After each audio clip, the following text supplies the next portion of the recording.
Alright, आज हम लोग ट्यूबरक्लोसिस इन चिल्ड्रन इसके बारे में हम लोग पढ़ेंगे।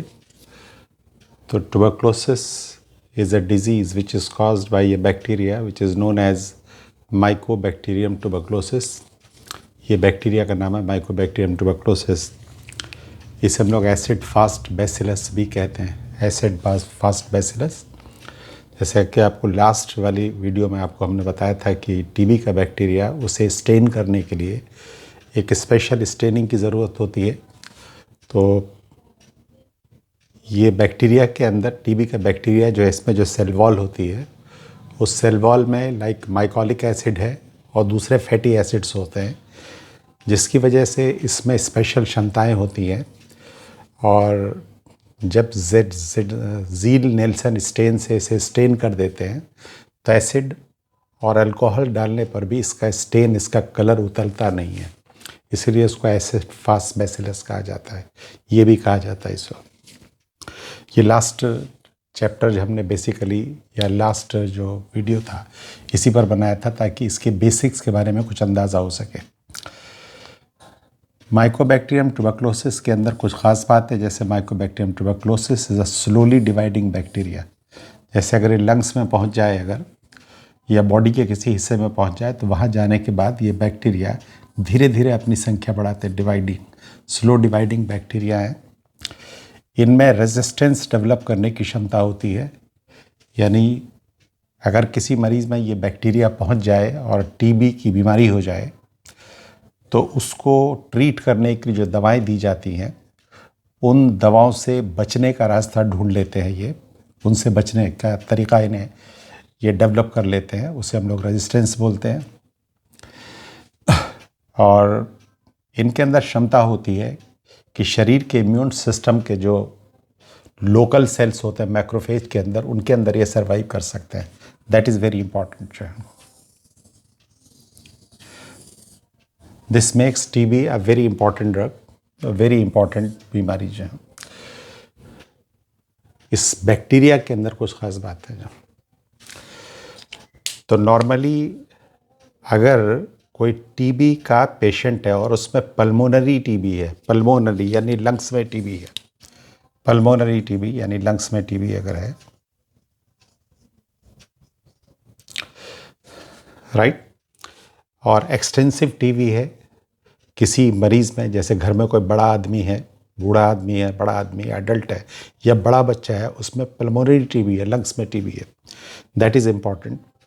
तो वो जब वो खांसता है, छींकता है, बोलता है, तो उससे उसके आसपास अगर कोई बच्चा होगा अगर, तो ये टीबी का बैक्टीरिया ड्रॉपलेट के माध्यम से ये बच्चा इनहेल कर सकता है, चाइल्ड, और इस बच्चे के फेफड़े के अंदर भी टीबी का बैक्टीरिया पहुंच सकता है और इस बच्चे में टीबी हो सकती है। दैट इज़ द पॉइंट जो है, टीबी हो सकती है। यानी खाली टीबी का बैक्टीरिया लंग्स में पहुंच गया अगर, तो या लंग्स में इंटर कर गया तो उसमें टीबी हो जाएगी, वो ज़रूरी नहीं है, लेकिन टीबी होने की संभावना है जो है। तो ये चाइल्ड होस्ट है।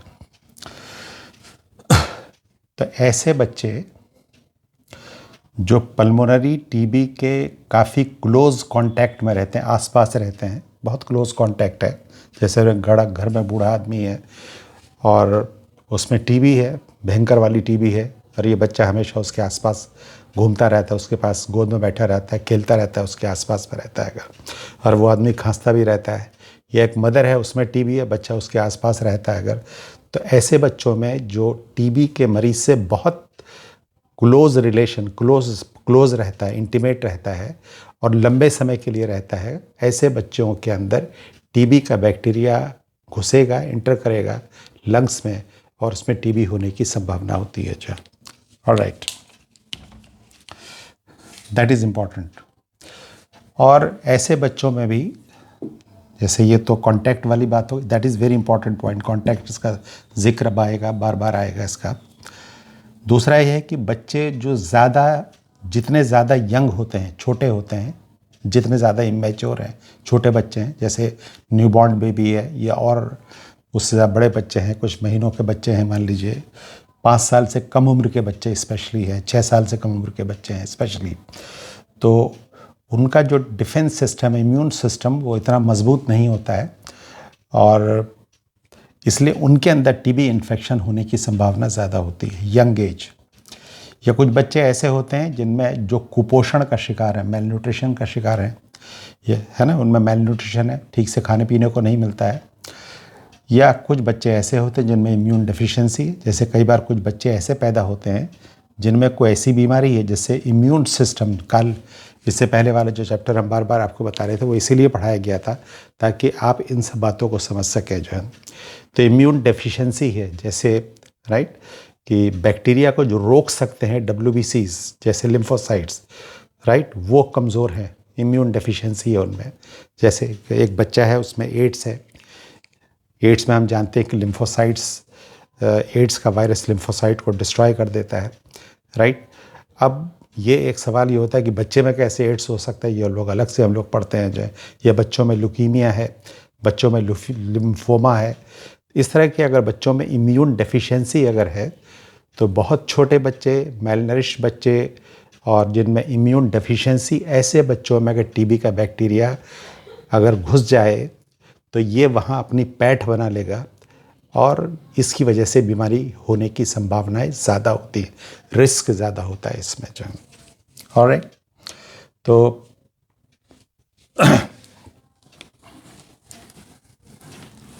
टीबी का बैक्टीरिया अगर इन्हेलेशन के द्वारा बच्चे के अंदर एंटर कर गया,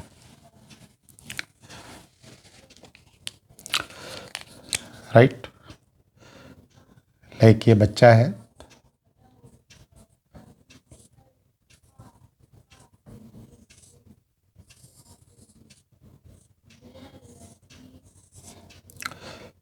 राइट, आप जानते हैं कि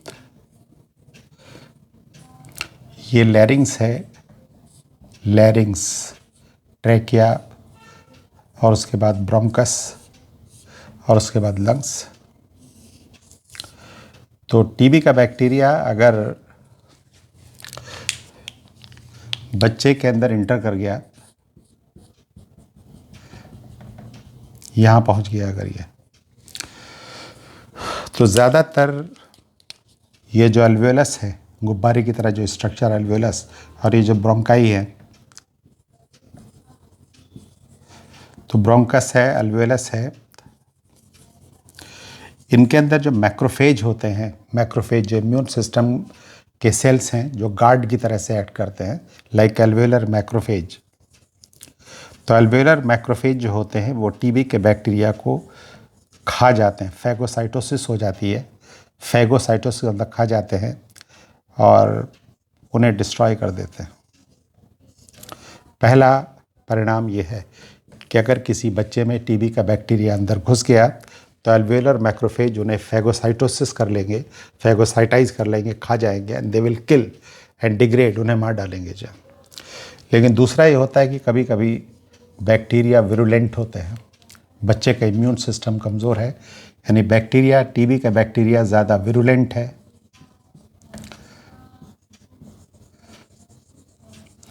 और बच्चे में किसी न किसी वजह से इम्यून सिस्टम कुछ कमज़ोर है,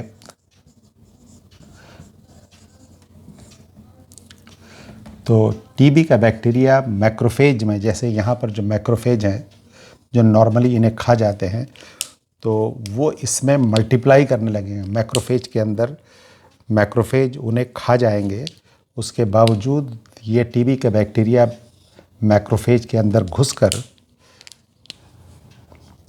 मैक्रोफेज इन्हें मारना चाहता है लेकिन वो रेजिस्ट करेंगे और वो इसके अंदर सरवाइव करेंगे और सरवाइव करके सरवाइव करते हैं, मल्टीप्लाई करने लगते हैं, अपनी संख्या बढ़ाने लगते हैं। तब ये मैक्रोफेज साइटोकाइंस बनाता है और साइटोकाइंस जब ये बनाता है तो ये एक सिग्नल है, ये एक मॉलिक्यूल है, कल वाले चैप्टर में आपको बताया था। ये साइटोकाइंस की वजह से लंग्स में ग्रेनुलोमेटस इन्फ्लेमेशन होता है।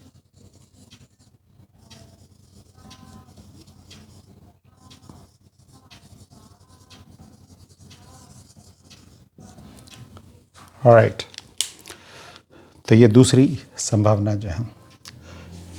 है ना, कि अल्वेओलर मैक्रोफेज या तो फिल्टर कर देते हैं, यानी बैक्टीरिया को खा कर ख़त्म, लेकिन अगर बैक्टीरिया सरवाइव करता है, मल्टीप्लाई करता है, तो मानो मैक्रोफेज हेल्प मांगते हैं और ये एक फ्रेश मॉलिक्यूल बनाते हैं साइटोकाइन, और इसकी वजह से ग्रेनुलोमेटस इन्फ्लेमेशन यानी लंग्स में लिम्फोसाइट, मोनोसाइट, ये सब वहाँ पर माइग्रेट कर जाते, आ जाते हैं और बैक्टीरिया को चारों तरफ से घेर लेते हैं। उसी को हम लोग ग्रेनुलोमेटस इन्फ्लेमेशन बोलते हैं जो।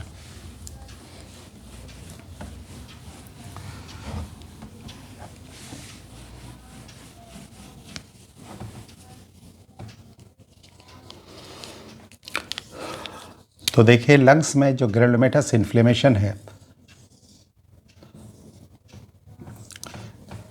राइट, ग्रेनुलोमेटस इन्फ्लेमेशन का मतलब कि यहाँ मैक्रोफेज के अंदर और मैक्रोफेज के बाहर टीबी के बैक्टीरिया हैं जो मल्टीप्लाई कर रहे हैं। ये मैक्रोफेज के अंदर हैं और मैक्रोफेज के बाहर भी हैं, टीबी के बैक्टीरिया मल्टीप्लाई कर रहे हैं। तो ये जो साइटोकाइन बनाता है मैक्रोफेज, उसकी वजह से यहाँ लाइक लिम्फोसाइट्स आ जाते हैं, आपको हमने बताया था।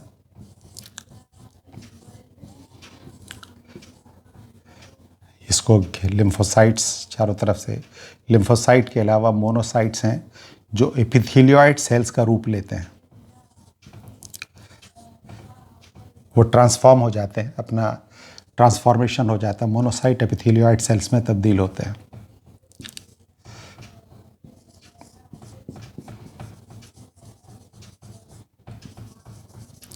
और कुछ एपिथेलियोइड सेल्स आपस में जुड़ जाते हैं और जुड़कर एक जायंट सेल बना देते हैं जिसमें बहुत सारे न्यूक्लियस होते हैं, इसे हम लोग जायंट सेल बोलते हैं।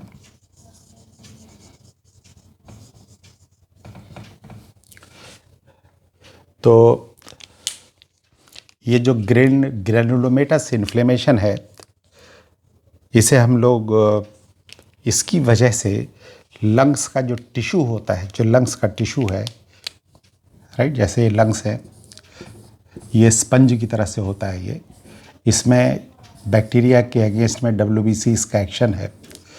तो जो स्पंजी स्ट्रक्चर है इसमें डिस्ट्रक्शन हो जाता है, डैमेज हो जाता है। इसे केसियस नेक्रोसिस कहा जाता है। केसियस यानी अंदर जो नेक्रोटिक मटेरियल है, डेड मटेरियल है, जो सेल डैमेज हुए हैं, बैक्टीरिया डैमेज हुए हैं, ये देखने में इसे केसियस नेक्रोसिस कहा जाता है। जैसे वाइट ब्राउन टाइप का जैसे चीज़ है, केसियस नेक्रोसिस का अंदर टूटे फूटे सेल हैं, डेड सेल्स हैं। तो caseous necrosis, epithelioid cells, giant cells and lymphocytes, ये ट्यूबरकुलोसिस की पहचान होती है।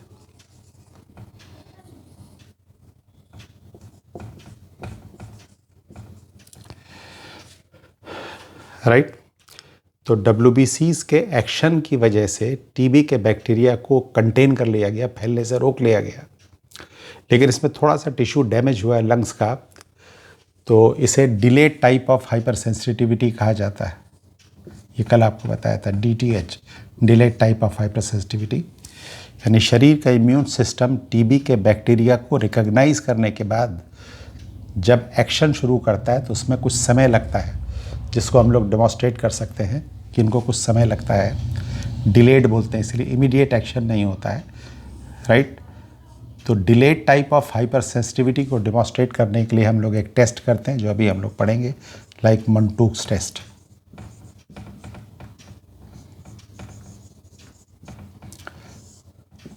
ये हम लोग पढ़ेंगे कि मंटूक्स टेस्ट किसे कहते हैं जो।